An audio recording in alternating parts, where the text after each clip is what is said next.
ಏ ಮೆಂಟಲ್ ಕೇಳಿಸ್ತಿಲ್ವಾ? ಅವಾಗಿಂದ್ರ ಕರಿತಿದ್ದೀನಿ, ಟೀ ತಗೊಂಬಂದಿಡು. ಏ ಅಣ್ಣ, ಮರಾದಿ ಕೊಟ್ಟು ಮಾತಾಡು. ನಿನ್ ಮನೆ ಕೆಲಸದವ್ರಲ್ಲ ನಾನು. ಅಷ್ಟು ಅರ್ಜೆಂಟ್ ಇದ್ರೆ ಬಂದು ತಗೊಂಡೋಗು. ನೀವು ಮರಾದಿ ಕೊಟ್ಟು ಮಾತಾಡಿದ್ರೆ ನಾವು ಮರಾದಿ ಕೊಟ್ಟು ಮಾತಾಡ್ತೀವಿ. ಮಗ ನಿನಗೆ ಕೊಬ್ಬು ಜಾಸ್ತಿ ಆಗೈತೆ, ಇರು ನೀನ್ ಮಾಡ್ತೀನಿ. ಅಣ್ಣ ಯಾಕ ಮುಂಚೆ ಒಂದ್ಸಲ ಯೋಚನೆ ಮಾಡಿ. ನಾನು ಏನಾದ್ರು ಕೂದ್ರೆ ನಮ್ಮವರೆಲ್ಲ ಬರ್ತಾರ. ಅದ್ರ ಮೇಲೆ ನಿಮ್ ಇಷ್ಟ. ಆಯ್ತು ತಗೊಳ್ರಿ, ಕುತ್ಕೊಂಡ್ರಿ ಟೀ ಕುಡಿ. ಮಗ ಇನ್ನು ಕೊಬ್ಬು ಜಾಸ್ತಿ ಆಗ್ಬಿಡತ್ ಮಗ ಇವನಿಗೆ. ಬಿಟ್ಟು ಬಿಡು ಮಗ, ಅವೆಲ್ಲ ಯಾಕ? ಏನ್ ಮಗ ಬಂದಾಗಿದ್ರೆ ನೋಡ್ತಿದೀನಿ, ಒಂಥರ ಇದೆಯಾ? ಏನೋ ಪ್ರಾಬ್ಲಮ್ ಇದ್ರೆ ಹೇಳು. ಮಗ ₹1,00,000 ಬಾಕಿ ಇದೀನಿ ಮಗ. 3 ದಿವಸ ಒಳಗಡೆ ಕಟ್ಬೇಕು ಮಗ, ಇಲ್ಲಾಂದ್ರೆ ಮನೆ ಹತ್ರ ಬರ್ತಾರ ಮಗ.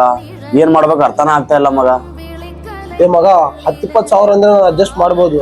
ಅಷ್ಟಕ್ಕೊಂದು ದುಡ್ಡು ಅಂದ್ರೆ ನನ್ನ ಕೈಯಲ್ಲಿ ಆಗಲ್ಲ ಮಗ. ಏನ್ ಟೆನ್ಷನ್ ತಗೋಬೇಡ್ರಿ ಸರ್. ಆ ₹1,00,000 ಬೇಕಾದ್ರೆ ನಾನು ಕೊಡ್ತೀನಿ. ನನ್ನ ಸಾಲ ಬೇಕಾದ್ರೆ ನಿಧಾನವಾಗಿ ಕೊಡಿ. ನೀನ್ ₹1,00,000 ಕೊಡ್ತೀಯಾ? ಅಷ್ಟಿನೈತಾ ನಿನಗೆ? ಸರ್ ನಾನು ಇಲ್ಲಿ ಕೆಲಸ ಮಾಡ್ತೀನಿ ಅಂತ ಕೀಳಾಗಿ ನೋಡಕ್ ಹೋಗ್ಬೇಡ್ರಿ. ನಾನು ಯಾರಿಗೂ ಮೋಸ ಮಾಡಿ ದುಡ್ಡಿದ್ ದುಡ್ಡು ಅಲ್ಲ. ನಾನು ಇಲ್ಲೇ ಕಷ್ಟ ಬಿದ್ದು ದುಡ್ಡಿದ್ ದುಡ್ಡು ಸರ್.